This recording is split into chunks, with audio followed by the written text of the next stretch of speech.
When my wife, Sarah, told me she was going on a week-long trip with her best friend, Laura, I didn't think much of it. They had been close since college, and Laura's husband, Mark, was someone I'd met a few times. We weren't friends, but we were cordial. Sarah said it was just a girl's getaway to unwind from work stress. I trusted her completely, so I didn't question it. The week passed slowly.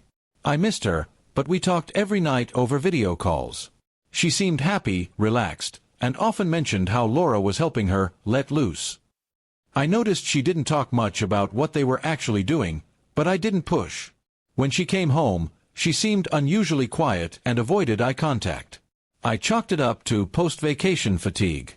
A month later, Sarah sat me down and told me she was pregnant.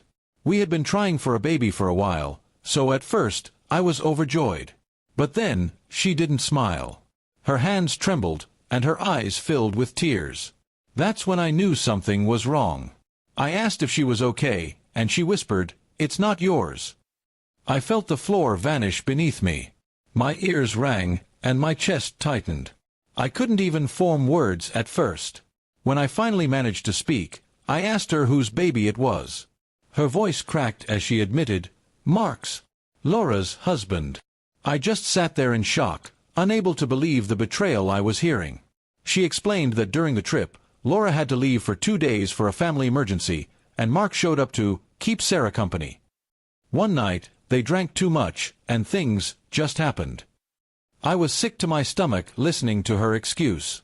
She claimed she hated herself for it and that it was a one-time mistake, but that didn't change the fact that she had slept with her best friend's husband and gotten pregnant. The worst part was imagining Laura's face when she found out. I asked Sarah if she had told her yet, and she said no. She didn't know how. She was terrified Laura would end their friendship, and Mark's marriage would collapse. In my mind, I thought, good. They deserve to know the truth. I couldn't sleep that night. Every time I closed my eyes, I saw Sarah and Mark together. I thought about all the nights I trusted her, all the moments I believed she was faithful. I thought about the future we had planned, the child we both wanted, and how she had taken that dream and smashed it. The next day, I contacted Laura myself. She was confused when I called, but I told her she needed to hear something important. When I explained, she went completely silent. Then she asked in a trembling voice, "Are you sure?" I told her Sarah had confessed everything to me. Laura started sobbing, and I could hear her yelling at Mark in the background before the line went dead. When Sarah found out I had told Laura, her face froze. She looked at me with a mix of shock, fear, and anger. "How could you do that?" she demanded. I laughed bitterly and told her, "How could you do what you did to me?" She didn't have an answer. In the days that followed, the fallout was brutal. Laura kicked Mark out of their house. She sent me messages thanking me for telling her, but also saying she was devastated. Mark tried to call me, probably to explain or apologize, but I blocked him immediately.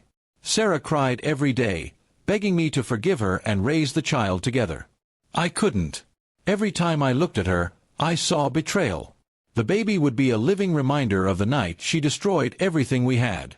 I told her I wanted a divorce. She accused me of abandoning her in her darkest moment, but I reminded her that she had abandoned us first. A month later, I moved out. I left her the house because I didn't want anything that had her fingerprints on it. Laura and I stayed in touch for a while, but eventually, our conversations faded. We were both just trying to heal from wounds neither of us asked for. Sometimes, I still think about how quickly trust can be shattered.